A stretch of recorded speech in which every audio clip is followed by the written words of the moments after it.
You eat a banana, you become a superhero, which is just propaganda for fruit, right? That's big fruit. In a world desperate to tear itself apart, only one man, and some other people, stand in the way of total destruction. Together they will right the wrongs, make bad, good, and single-handedly destroy evil, together. Who is this man, you may ask? This man is Geoff. Hello and welcome to another episode of Geoff Jones and Friends Make It Better, the show that takes one of life's little annoyances, gives them a microphone, a guest, and a podcast, and the unwavering ego to believe he can make everything better. Today, I'm absolutely delighted to be joined by artist Adam Bagley. Adam, how are you? I'm fine, thank you. Thanks for having me on your podcast. Well, thank you very much for joining me. Before we get cracking, please tell me who you are, what you do, and where we can find you. Okay, so my name is Adam Bagley, and for the past 30 years, I've freelanced as a visual communication artist. I produced a broad range of artwork for a wide variety of clients, including AT&T, Cadbury, Walkers, B&Q, stationery manufacturers, including Helix, Tiger, and EcoEco. I've also worked for the registered charities, including British Heart Foundation, Shelter, and Balls to Cancer. My line of work incorporates graphic design, photography, sculpting, cardboard engineering, sign writing, and so on. It also includes drawing and painting. Those are the two things that I enjoy doing most. I love experimenting with mark making. I don't know if you can detect from my accent, but I'm actually from the Black Country, which is a region of the West Midlands in central England. It's famous for being the birthplace of the Industrial Revolution. There you go. It's also apparently the inspiration for Mordor in Lord of the Rings. Well, I don't, because actually that no, in the West Midlands, I've got a completely different idea of why it's the inspiration. Sorry, carry on. Well, I never knew that. Oh, thanks for that. I've learned something tonight, and that doesn't always happen. So, Yeah, so regarding my artwork, if you'd like to see some examples of the type of stuff that I do, if it's okay with you, I can give my website a quick plug. Please do. So it's www.adambagley.art.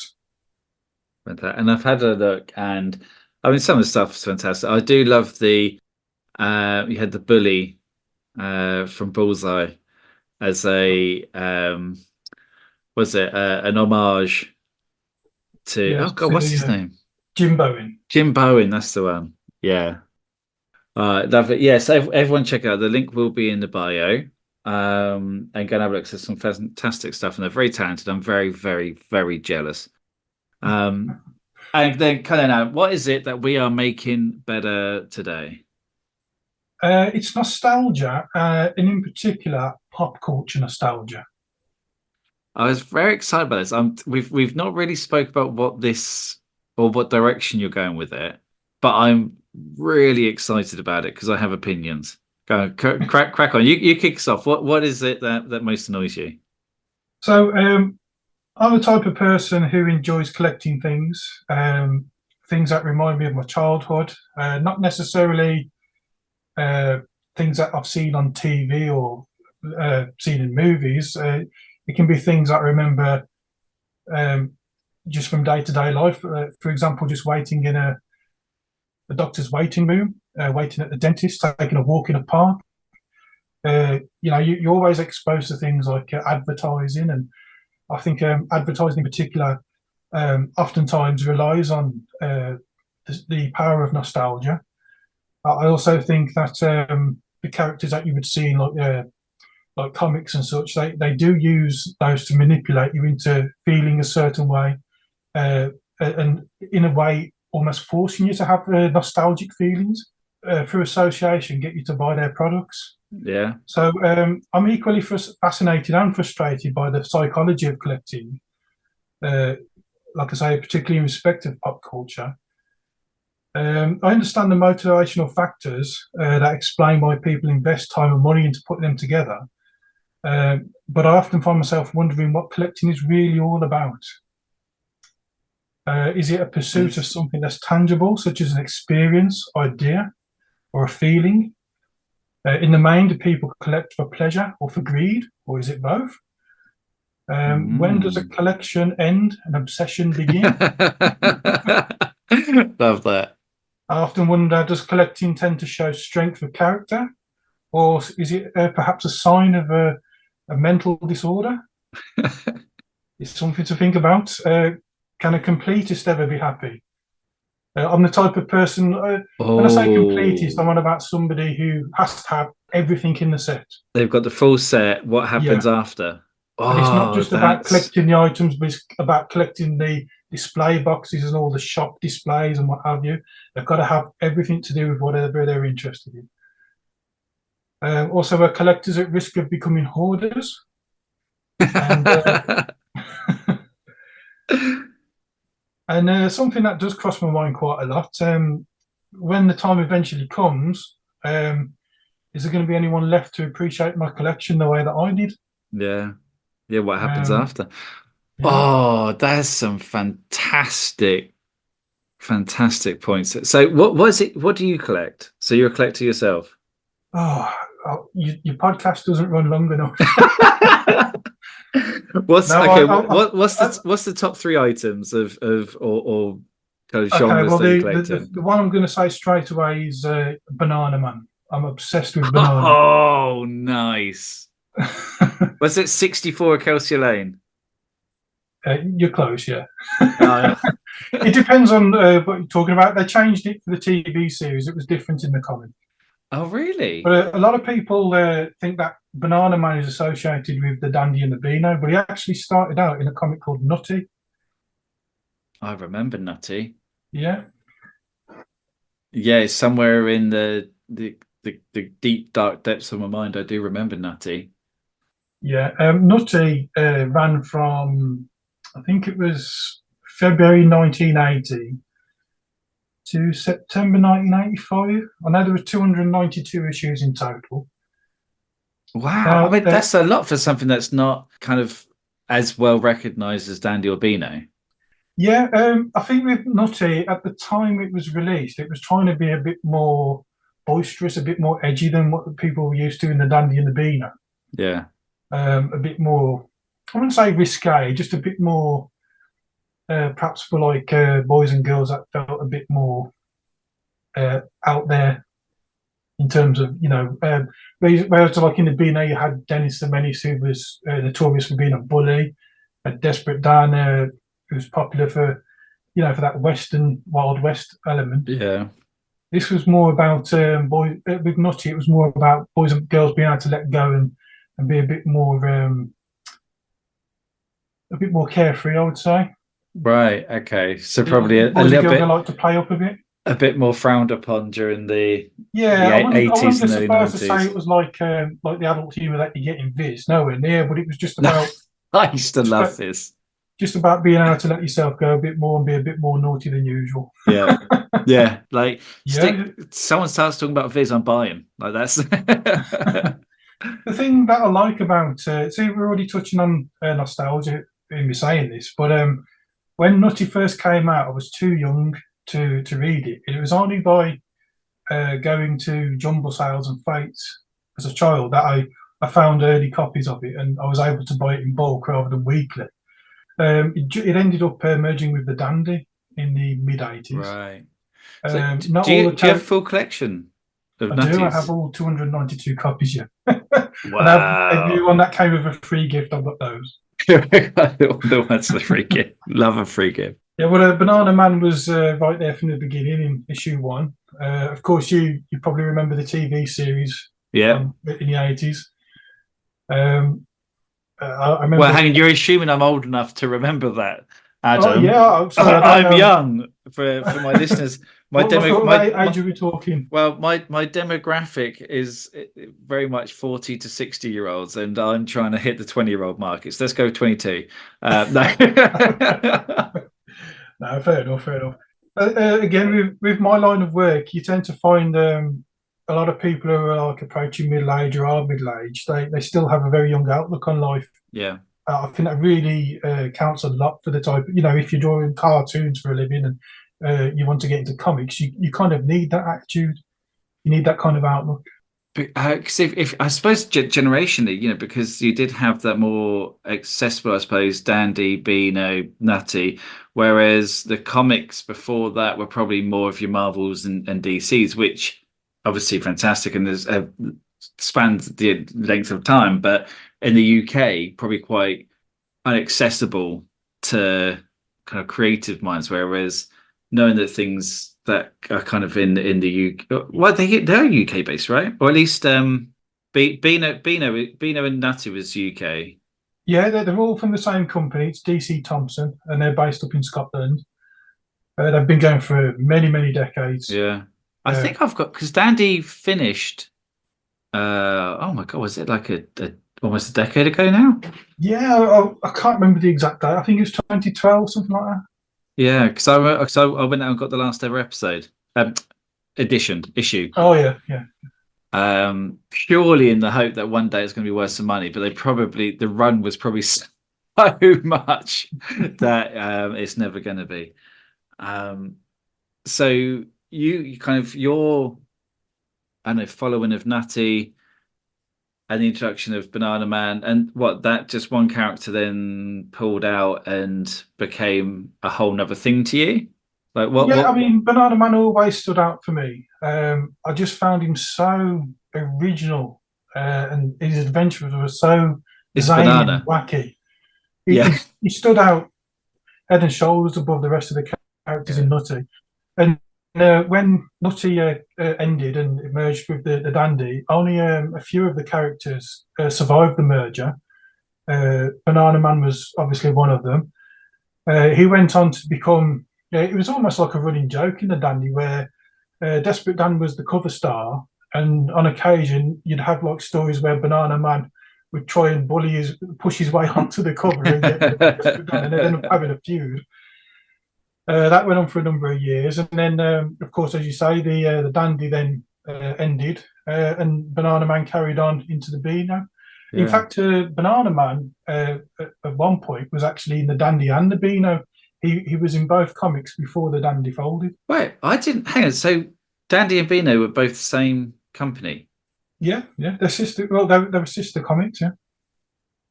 I don't think I always assumed they were rivals, but actually they were just Yeah, yeah. But the way that they presented it to the audience was it was like a rivalry, but they were actually the same company, produced by the oh, same that's company. clever.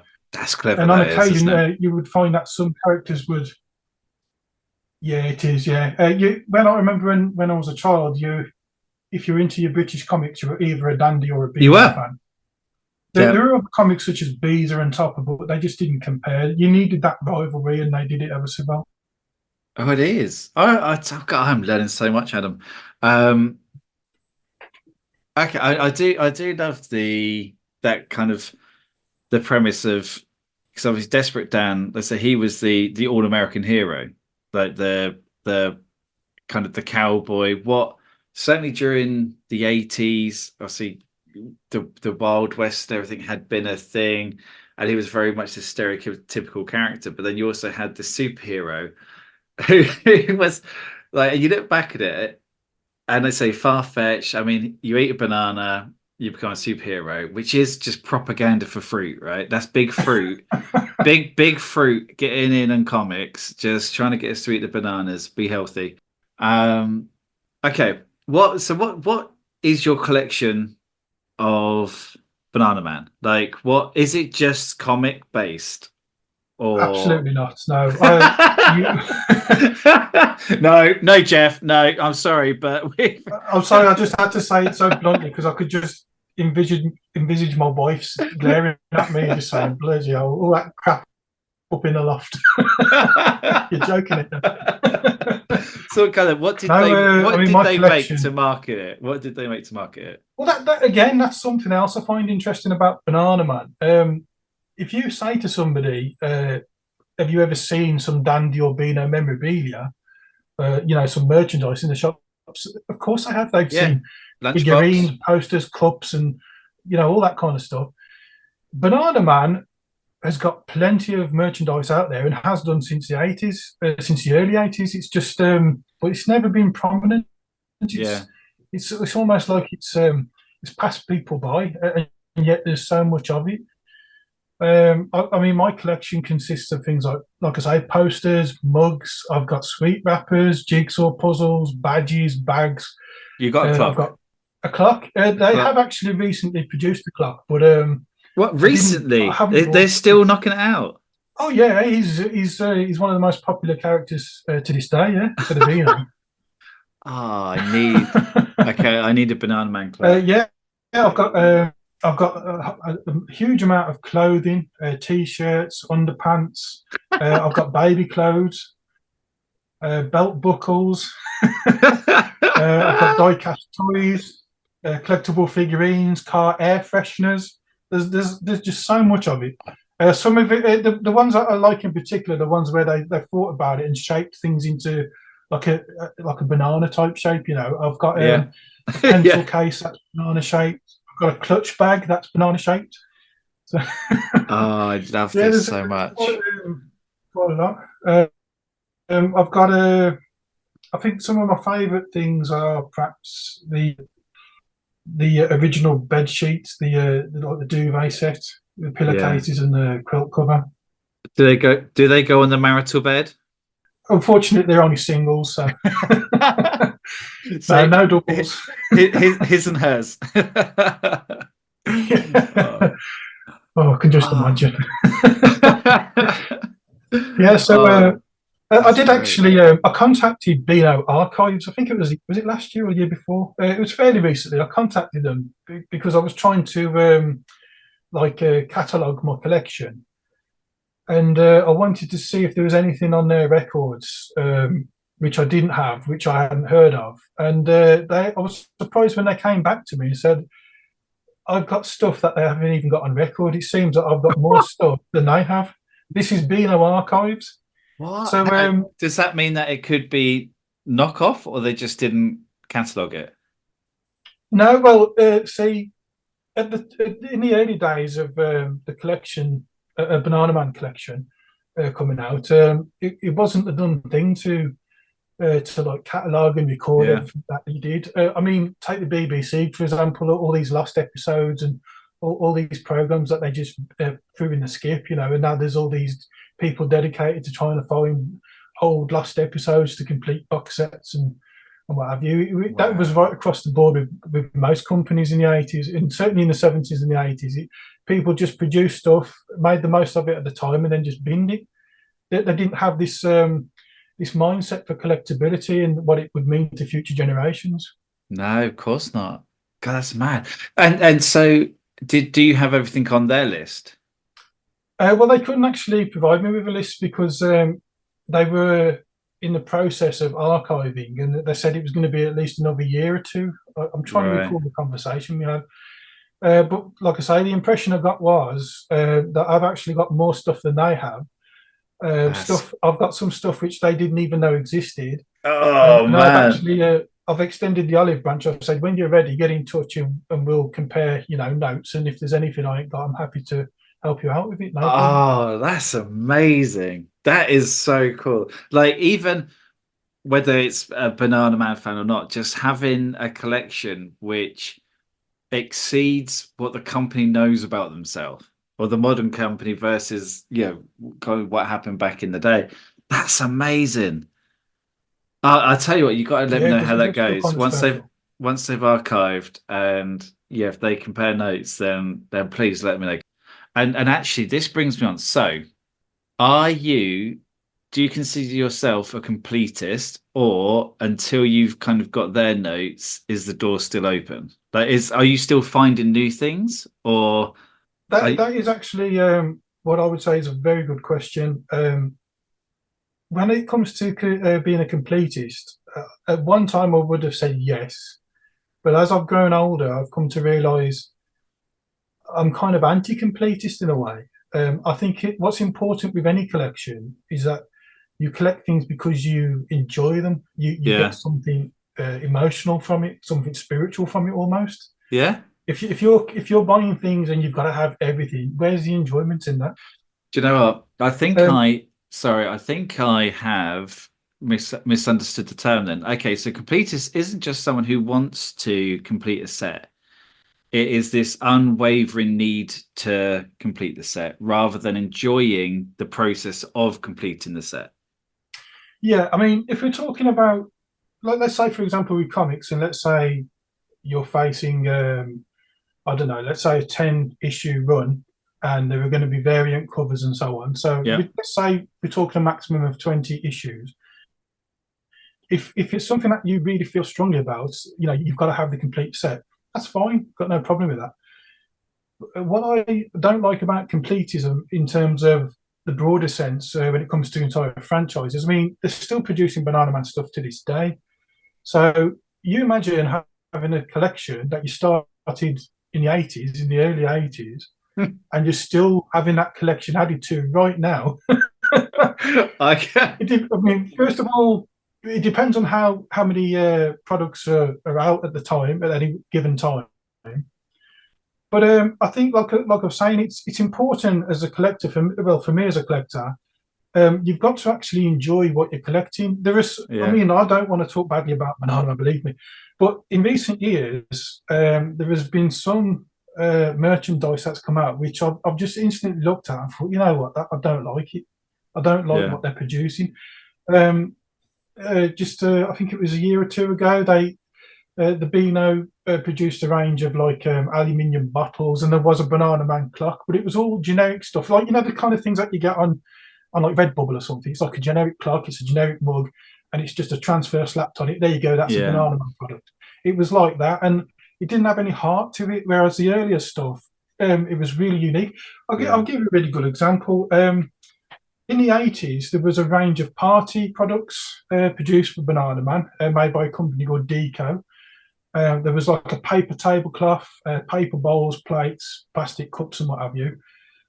Somebody had taken the time to do a different design for every single product. It was almost like you were reading a comic right across all these products. Like the cups would serve as one panel, the plates would serve as the next, and so on. And it felt like you were encouraged to take time to actually look at the product, to feel it, to read it, and to enjoy it. And I just feel that with a lot of products today, the packaging's lousy, the product itself is lousy. It just feels like, here you go. I know you like this character, so here you slapped on a mug. Please buy it. And I can't subscribe to that. Yeah, it's some company that makes clocks says, we've got this clock. Do you want to stick some merchandise on it for this %? And they're like, yeah. You're getting me right in this whole nostalgia conversation, and now I understand what you're saying, because back in the day, which is everything was bespoke. It was with purpose, and it did that heart bit that you're talking about. And do you know what? There's going to be people that listen to this who probably aren't collectors, or maybe they are, but they associate it in a different way, and this is a big point I have about collectors, that when someone's used the word collectors, people instantly go to comics, figurines, kind of those I don't know, inverted commas, kind of geeky things, because that's what is used within that term. But also there's people collect, I don't know, armories, and people collect all these different things. But also people collect music. If you're a fan of Taylor Swift and you have all her albums, whether it's physical or downloaded, then you have collected the back catalogue, and you've collected Taylor Swift music. So actually there's people who get all, I don't know, weird and opinionated about collectibles. Actually, now everyone probably collects something, whether it's shoes or there's a massive scale. And that's why I love this conversation. And anyone who's listened to it thinking, oh, okay, there's a couple of nerds here just kind of talking about collectibles and Banana Man.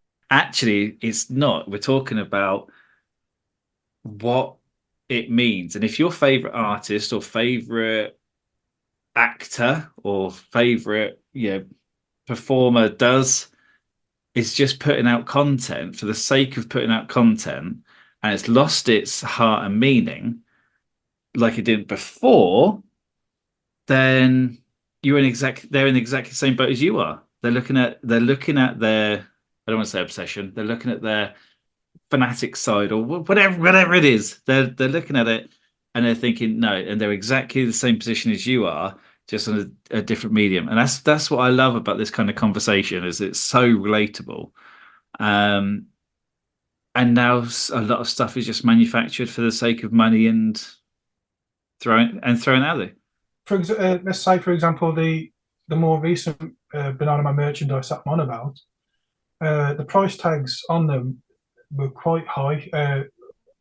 Even I wouldn't want to pay them even as an adult collector. I know I feel that they were aimed more towards people who grew up like myself, who grew up with Banana Man and all these Yeah. other characters, who could afford to pay these prices. I mean, and I feel again that it's like losing its heart. All the products that I've got from the 80s and the 90s, you can clearly see that these are aimed towards young readers, people with pocket money, people who Yeah. haven't got tens of pounds to spend on a wall clock or what have you. They knew their customer base well, and I believe that was key to their success. Whereas now, a lot of stuff on not just the Beano, a lot of comics are guilty of this. They tend to have more mature products aimed towards people who are perhaps more nostalgic rather than current, and the prices reflect that. And Because they are looking for the people who have got the set. I mean, so is Banana Man still active in comics? oh yes, in recent years there's been talk about a Banana Man movie that got cancelled, unfortunately. Oh, I just love that so much. Yeah. There was a teaser poster. I think this was back in 2012. There was a teaser poster came out for a movie, but it never materialised. I believe there's talk at the moment. I think it may even be well into development. There's a new Banana Man TV series Right. in the pipeline. What, as a live all, action or cartoon? I don't know. To be honest, the details are quite vague, but it has been talked about for a while now that there is likely to be Because a Banana Man TV series of some kind. let's face it, if they Uh, can do Shazam, they can do Banana Man. I'd love to see Banana Man in live action. To be honest, I Yeah. think if they could get the mix of like nostalgia and appeal to modern audience at the same time, I think they're onto a winner. Yeah. Make it up to date, but yeah, I think they have to stay true to the original source material. Keep him zany, keep him so like insanely bizarre, and his Yeah. storyline just doesn't make sense. Really, it's just completely bonkers. Just make it about having fun. It Yeah. doesn't have to be a political message, no social message. Just let people go in for a bit of escapism, enjoy themselves. That'd be great. I'm not too good on the date. I think it's 2016. There was a Banana Man the musical. What? Banana Man the At the musical. time. Yeah. Well, I actually came If out you or was Google Banana proposed. Man, no, it actually went ahead. It was at Southwark Theatre, I believe.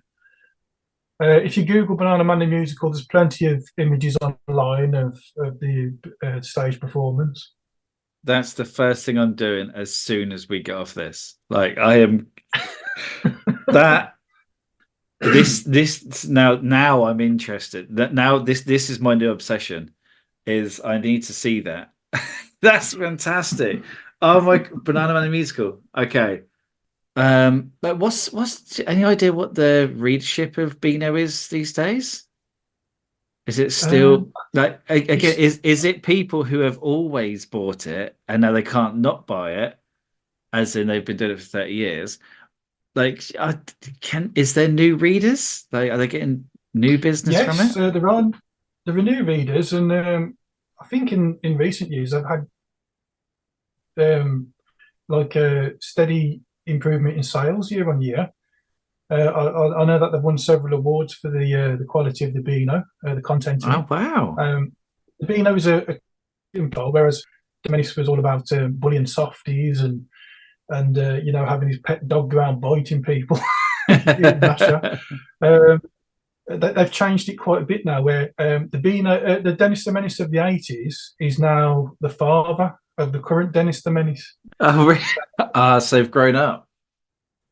Yeah, Yeah, whereas like in the past, Dennis the Menace was kind of like a perpetual character stuck in time, forever destined to be this boy in short trousers bullying people with a catapult and his pea shooter. They've now advanced the story where that Dennis the Menace is now the father of the current Dennis the Menace, and Dennis of today isn't all about bullying and causing trouble and getting into It won't be mischief with allowed. the law. He's about pulling pranks and Mm. getting up to adventures with his friends. He's got like a team of friends rather than a gang of bullies. I imagine he's probably got a YouTube channel.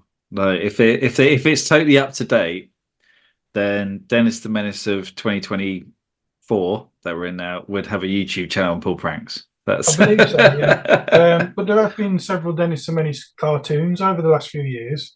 I think he was on CBBC, and yeah, you can get videos and DVDs and what have you. wow. So I say it's just it's passed me by. However, it is obviously I'm just not kind of I don't suppose consuming the same. So I like a lot of I suppose independent bits and pieces. I don't know, maybe wow, it's just passed me by, and do you know what? If nothing else, I hope there's someone listens to this and they're like, wow, I didn't know it was still going on, and I'm going to get back involved. I am going to go to the newsagent. I'm going to find the Beano, and I'm going to start reading all over again because back when I was younger, it was Dandy, Beano.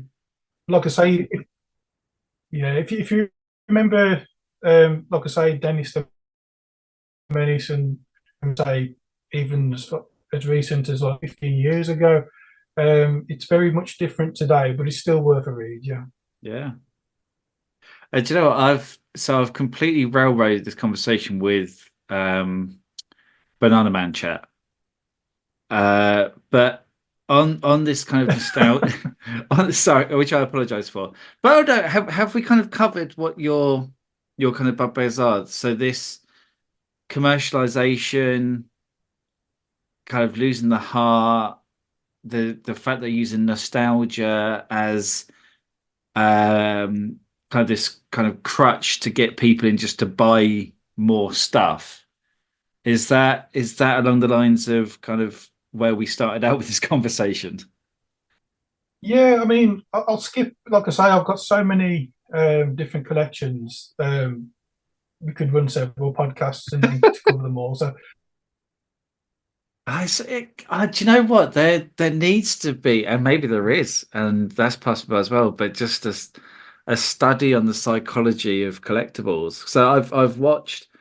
I do enjoy watching. Yeah, there's kind of collectible series on various channels and things, and I do enjoy watching it because I live vicariously through other people. Like I'm living vicariously through you. Like I am a Banana Man collector, but I'm letting you do all the hard work, and I do expect an extensive catalogue of pictures to be sent to my email address after we finish recording this. Um, because I love the concept of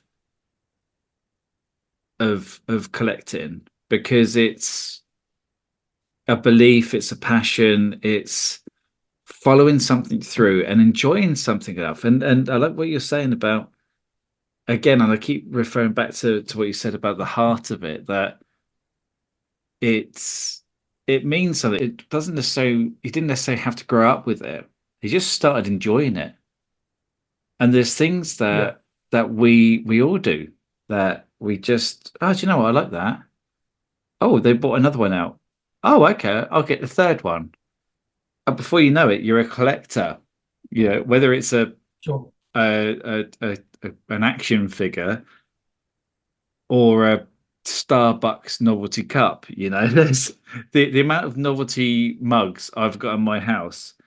Most of them are plant pots.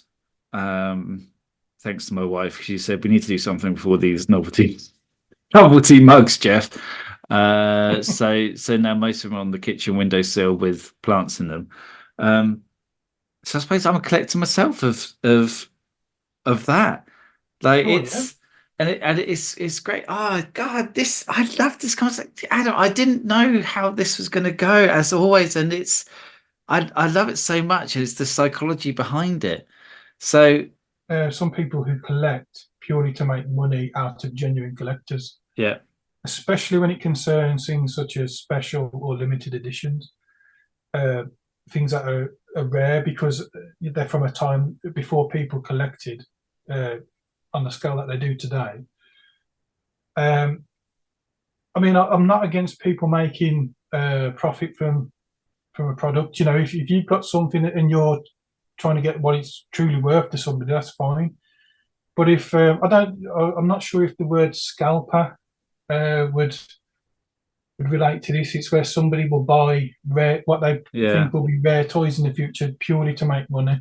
But they're definitely they're not collectors, are they? But yeah, people who do it just to make a yeah to turn it over, to flip it, to make a profit, they're not collectors. They're don't get me wrong, there's a business in there.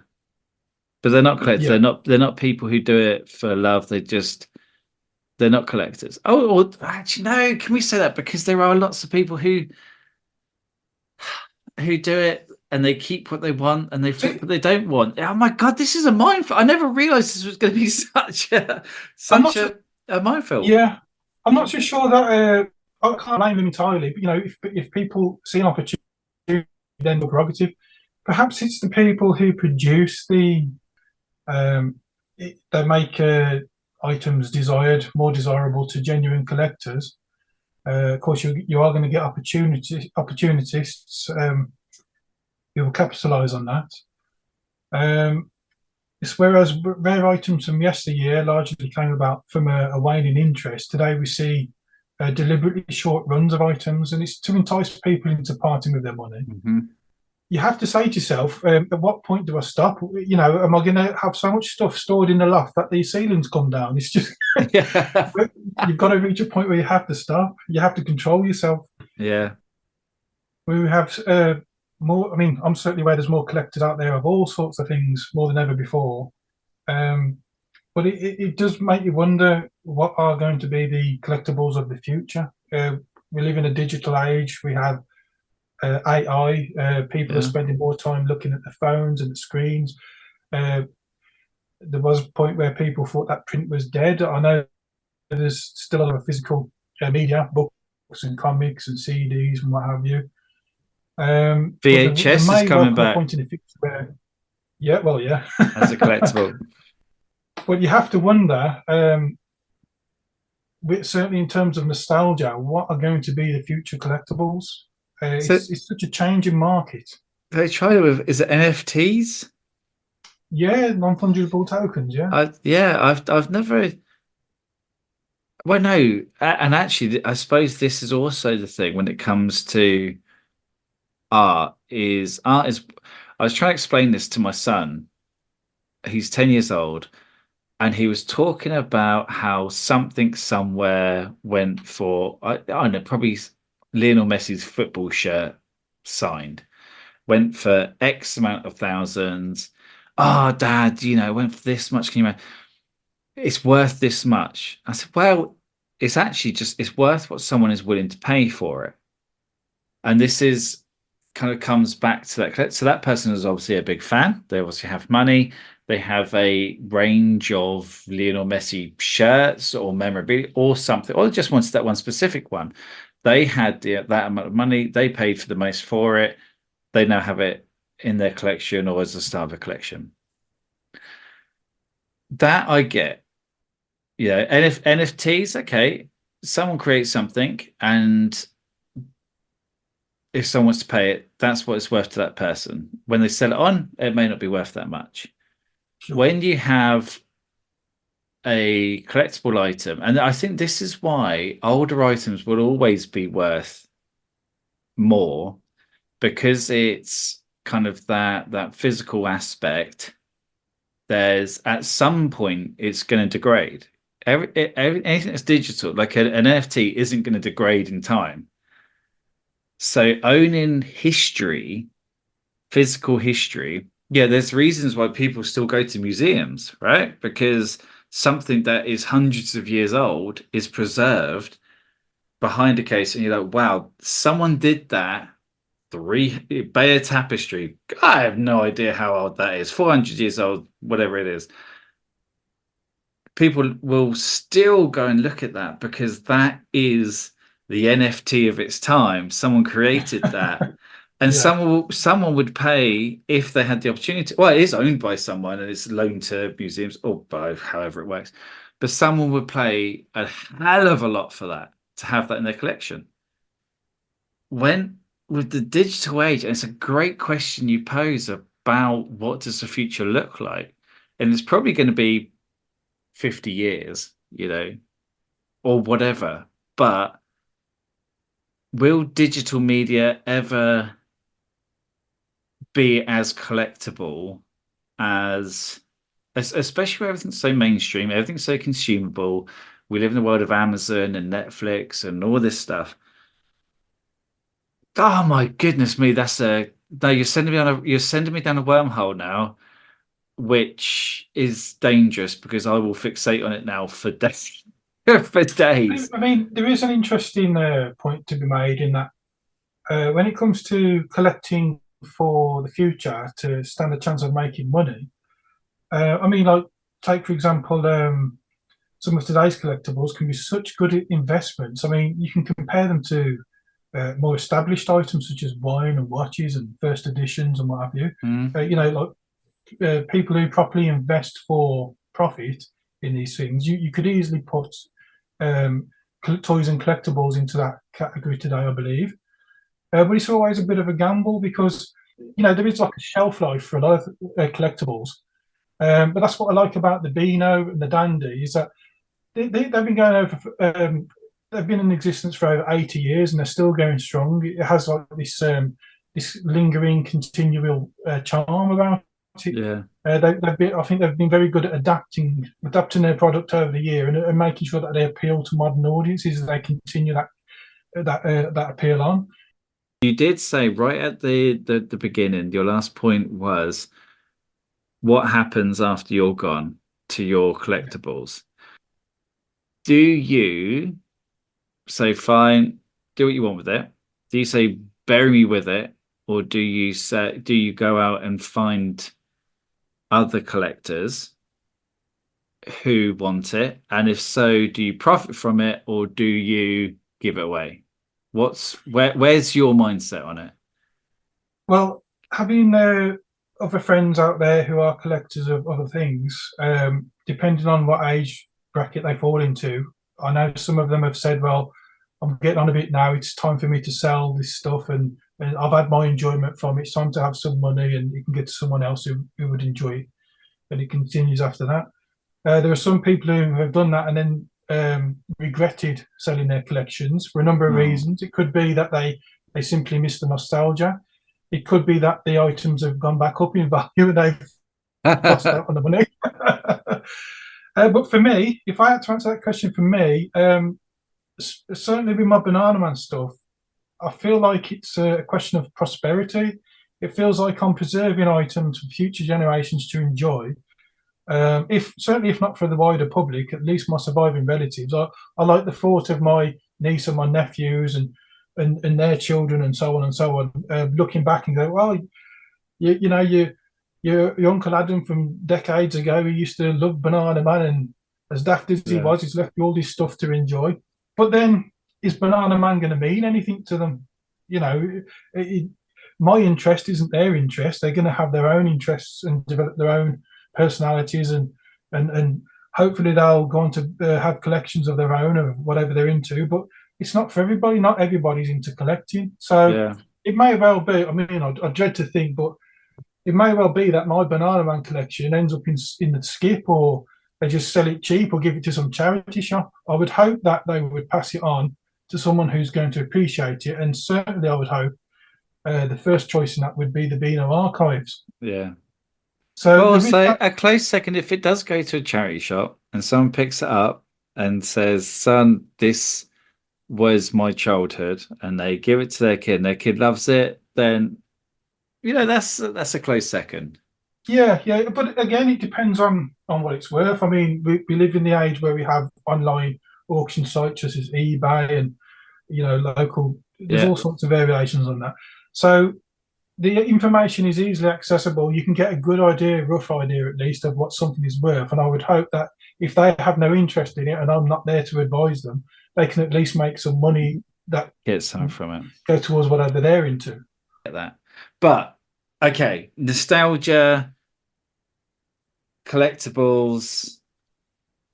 This is I've absolutely. It's nice every so often just to properly geek out like this, and I love it. I thank you so much. But how are we making this vast expanse better? Okay, I think whether it's from a manufacturer's point of view, a marketing point of view, a fan base point of view, or even as a soul collector's point of view, I think it's important that we realise that collecting, first and foremost, should be about enjoyment of the subject matter. Here. I think it's important to ask yourself what it is you really like about your collection and focus on that. There's an intrinsic value separate from monetary value that motivates consumer behavior. As well as nostalgia, I think collecting can have someone experiencing passion, solidarity, and even spirituality. I think the pleasure far outweighs the risk of collecting. But I would say it's wise to remember, at the end of the day, nostalgia can be a slippery slope indeed. And there we go. Do it for the love, people. Do it for the love. Do it for the love. And I've enjoyed this so much. Thank you. Just it's a great conversation, and the psychology behind collecting. So it's an emotional thing, but also there is this thought process behind it, and there's like everything, it's got this kind of I don't know capitalist kind of element to it as well. But just do it for the love. If you collect Pokemon cards, if you don't be ashamed of it either, because that's what a lot of people do. They have this thing and they class it as a vice, or they class it as a guilty pleasure. There's no guilt to it. If you enjoy something and you have a lot of it, or want to buy more of it, or invest money in it, and you do it because you enjoy it, then do it. Look at wrestling at the moment. Look at Marvel, DC. All these things have a massive resurgence right now. A lot of it stems from 90s, 80s, 70s. Yeah, all this nostalgia, but it's coming back. And if you love it now as an adult, like you did as a kid, then there's nothing wrong with that. Exactly. And I love feel it. That you need to have complete sets of things. Don't feel that you have to go down the completist avenue, down the completist route, because even if you've got 9 out of 10 items, that's 9 items that you can sit there and enjoy. Who cares if you haven't got the full set? Just see the value in the enjoyment that you get from them. Exactly. And actually, there is one caveat to this, though. Everyone make sure you download every episode of the Geoff Jones and Friends. Collect the Geoff Jones and Friends Make It Better podcast episodes. Just collect them all, and be a completist. And when this finally comes to an end, someone will have all the episodes. There's going to be no money in it, but Adam, you're going to be one of those episodes, and I am so pleased that you came on. Right, remind us again of the website. Yeah, so you can find me at adambagley.art. Adambagley.art is some fantastic stuff on there. You're on Twitter as well. What's your Twitter? Adam, my Twitter handle is at adambagleyart. Well, there you go. That's original. Everyone, check out Adam's stuff. It is great. Introduce yourself. If you're a collector, I don't know. You have if people are fellow collectors, you happy for that kind of conversation? Of course, yeah. I'm happy for anyone to reach out. I'm very warm and welcoming when it comes to collections. So, if you got questions, if you want to know how to start a collection, if you want to know what you should do with your collection, anything at all, any questions, I'm happy to answer them. Perfect. Adam, thank you so much. Well, there we go. So we've made it better. We've made nostalgia, we've made collectibles, we've made, I don't know, the thought, the reasoning, the emotion, the love behind it better. And all there is for me to say goodbye and thank you for listening. And it's a goodbye from Adam. Say goodbye, Adam. Goodbye. And Geoff, thanks for having me on, and I hope to appear on a future episode. I've really enjoyed it. I feel like we have so much more to talk about. Take care, everyone. Be continued. All the best.